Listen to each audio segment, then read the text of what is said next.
Breakfast షోకి తిరిగి స్వాగతం. ఎస్టెక్స్ నిఫ్టీ ట్రెండ్ బట్టి చూస్తే 755054 దగ్గర ట్రేడ్ అవుతుంది ప్రస్తుతం. మేబీ స్లైట్లీ వీక్ ఓపెనింగ్ కోసం మార్కెట్స్ సిద్ధమవుతున్నట్టు కనిపిస్తుంది. అయితే తర్వాత ఎటువంటి ట్రెండ్కి దారితీస్తుంది, లోవర్ లెవెల్స్లో బయింగ్ వచ్చి ఇండిసెస్ రికవర్ అవుతాయా?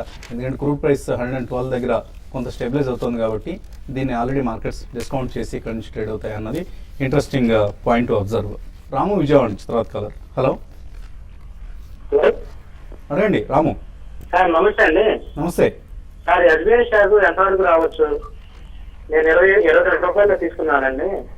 ఎక్కడ ఏ రేట్లో కొన్నారు? జన్ టెక్నాలజీ అండి, అది 187 రూపాయలు తీసుకున్నానండి.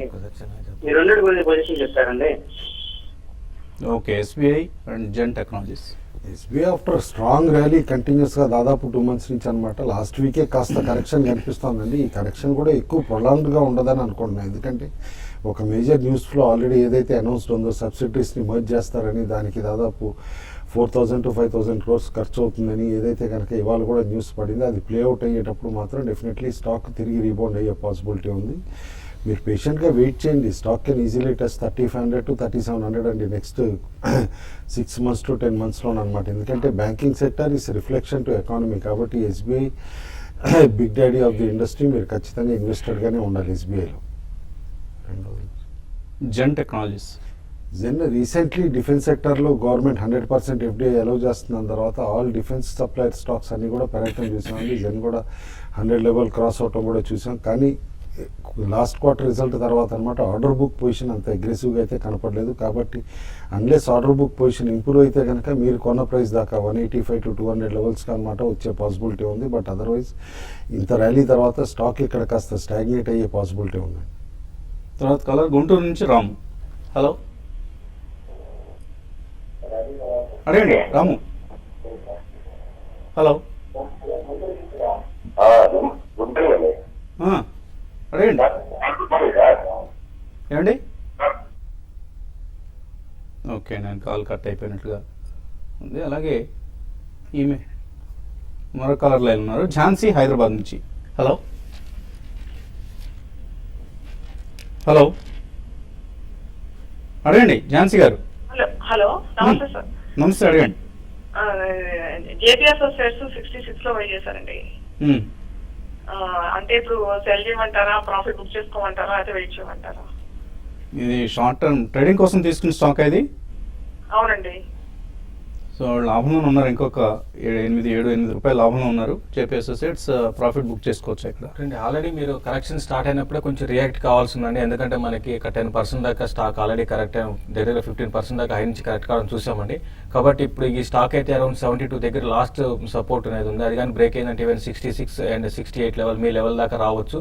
కాబట్టి నా ఉద్దేశం ప్రకారం short term trend, very short term కోసం అయితే మాత్రం కొంచెం ఈ స్టాక్లో ఏమాత్రం చిన్నపాటి ర్యాలీ వచ్చినా కూడా షార్ట్ టర్మ్ ట్రెండ్ మాత్రం ఎగ్జిట్ కమ్మంటారు. But overall long term trend అయితే ఇంకా ఇంటాక్ట్లో ఉందండి. ఇంకా long term stock up trend ఉండి 100 రూపీస్ క్రాస్ అయ్యే అవకాశం ఉంది ఫ్యూ మంత్స్లో. కాబట్టి ఇది లాంగ్ టర్మ్. షార్ట్ టర్మ్కి మాత్రం బెటర్ ఏంటంటే ర్యాలీస్లో ఎగ్జిట్ కమ్మని చెప్తానండి. లాస్ట్ కలర్ లైన్ ఉన్నారు, హైదరాబాద్ నుంచి శ్రీనివాసరావు. హలో గుడ్ మార్నింగ్ అలాగే సార్. మార్నింగ్ అండి, అడగండి. కుటుంబ గారు కెయిన్ ఫ్యూచర్ 370 తీసుకున్నామండి. హోల్డ్ చేయొచ్చా లేదంటే స్టాప్ లాస్ అయితే?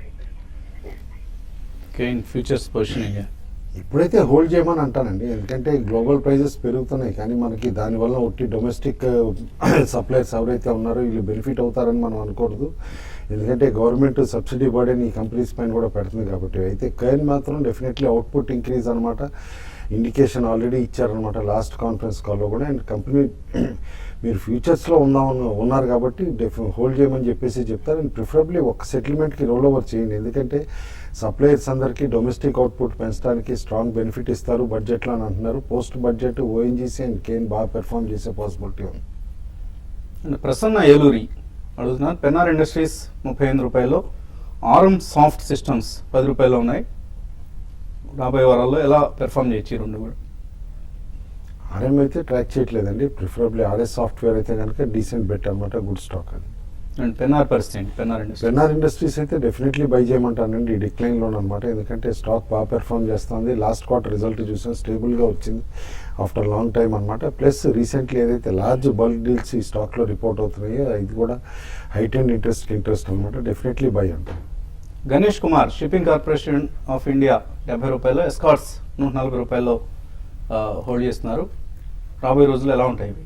Shipping corporation turn around performance ఇచ్చారండి. Q4 after several quarter losses తర్వాత అనమాట ఈసారి ప్రాఫిట్ చూపించారు. అండ్ పిఎస్యూ యూనిట్ డెఫినెట్లీ అనుకోవటం ఏదైతే పిఎస్యూ స్టాక్స్కి డిమాండ్ వచ్చిందో ఇప్పుడు మోడీ గవర్నమెంట్ వచ్చిన తర్వాత అది కంటిన్యూ అవుతుంది, హోల్డ్ చేయమంటాం. ఎస్కార్ట్స్ కూడా హోల్డ్ చేయొచ్చు అండి. ఇది చాలా స్ట్రాంగ్ గానే లాస్ట్ 2-3 ట్రేడింగ్ సెషన్ అప్డేట్ లో ఉందండి. హిందుస్థాన్ జింక్ 174లో, రిలయన్స్ పవర్ 98లో షార్ట్ టర్మ్ కోసం కొన్నారు Venkat Prasad. Reliance power short term కొనుంటే కనుక ఆయన ఒకసారి ప్రాఫిట్ బుక్ చేసుకోవాల్సిందండి. దాదాపు 112 to 117 బ్యాండ్కి ఏదైతే దాని రెసిస్టెన్స్ బ్యాండ్కి వచ్చిందో అక్కడికి వచ్చిన తర్వాత స్టాక్ కొంచెం కరెక్ట్ అవుతుంది. బట్ మీడియం టర్మ్ హోల్డింగ్ తోటి అయితే మాత్రం హోల్డ్ చేయమంటాను. స్టాక్ స్పెక్టాక్యులర్గా పెర్ఫామ్ చేసే పాసిబిలిటీ కనిపిస్తుంది. 180 to 190 వరకు వెళ్ళే పాసిబిలిటీ ఉంది. హిందుస్థాన్ జింక్ 174. జింక్ అయితే డెఫినెట్లీ డిస్ఇన్వెస్ట్మెంట్ దీనిపైనే ఉంటుందండి. గవర్నమెంట్ ఆల్రెడీ అనమాట వాల్యుయేషన్కి ఎక్స్పర్ట్స్ని అపాయింట్ చేసింది. వాల్యుయేషన్ ప్రైస్ బయటకు వచ్చిన తర్వాత స్టాక్లో ర్యాలీ రావచ్చు. టిల్ దెన్ రీసెంట్ ర్యాలీ ఏదైతే వచ్చిందో అప్ టు 180 వరకు అనమాట స్టాక్ అక్కడ రెసిస్టెన్స్ ఫేస్ చేసి ఇప్పుడు రేంజ్ బౌండ్ అవుతుంది అనమాట. ఇదివరకు ఎట్లయితే 135 to 145 మధ్యలో హోవర్ అయ్యేదో ఇప్పుడు stock can hover between 160 to 180 band అనమాట till that news comes. In fact ప్రభుత్వం 180 రూపాయల పైన ధర ఆశిస్తుంది. బట్ వేదాంత బహుశా తన ఓపెన్ ఆఫర్ తన ఆఫర్ ప్రైస్ను రివైజ్ చేయాల్సిన పరిస్థితి కనిపిస్తుంది. ఇంతకుముందు 150-145 మధ్యలో వాళ్ళు ఆఫర్ చేశారు. దాన్ని కనీసం ఒక 20-30% పెంచాల్సిన అవసరం కనిపిస్తుంది. డెఫినెట్లీ పెంచుతుందనే అనుకుంటున్నాను వేదాంత. ఎందుకంటే గ్లోబల్లీ కూడా బేస్ మెటల్స్ ఇప్పుడు ప్రైజెస్ ఇంప్రూవ్ అవుతున్నాయి. After several years of stagnation అనమాట జింక్ తిరిగి పెరుగుతుంది అనమాట. కాబట్టి డెఫినెట్లీ నేను అనుకోవటం గ్లోబల్ జింక్ ప్రైజెస్ బాగున్నప్పుడు ఇలాంటి ఆపర్చునిటీ వేదాంత వదులుకోదు అని చెప్పేసి అనుకున్నా కంప్లీట్ ఓనర్షిప్ తీసుకోవడానికి. అండ్ కేఎస్ మూర్తి మెయిల్ పంపించారు. కంగ్రాచులేషన్స్ టు మిస్టర్ కుటుంబరావు అని మెయిల్ పంపిస్తున్నారు. సో ఎలా రెస్పాండ్ అవుతారు? లేదండి ఇంకా జియో అయితే రాలేదు. డెఫినెట్లీ నేమ్ సర్క్యులేట్ చేశారని అయితే తెలిసింది. సో వార్తాపత్రికలో అయితే planning board, state planning board deputy చైర్మన్గా సి కుటుంబరావు అపాయింట్ అవుతున్నారన్న వార్తలు వస్తున్నాయి. ఈ ప్రభుత్వం ఇంకా ధృవీకరించాల్సి ఉంది. అండ్ కుటుంబరావు గారికి కూడా అఫీషియల్గా ఇంకా అందాల్సి ఉంది సమాచారాన్ని. సో ఇప్పుడే కంగ్రాచులేషన్స్ అందుకోవడం కొంచెం కష్టం, కానీ అందరం కంగ్రాట్స్ చెప్దాం. మన టీం మెంబర్ ఒక కీలకమైన పదవి, క్యాబినెట్ ర్యాంక్ పదవిని అధిరోహించబోతున్నందుకు అందరం కంగ్రాట్స్ చెప్దాం. Our hearty congratulations in advance and we hope it materialises very soon. ఇది అయిన తర్వాత అందరం కలిసి పార్టీగా కూడా సెలబ్రేట్ చేస్తున్నాం. ఇది ఇవాల్టి బిజినెస్ బ్రేక్ఫాస్ట్ షో. మరి కొద్దిసేపట్లో 9 గంటల వార్తలు ప్రసారం అవుతాయి.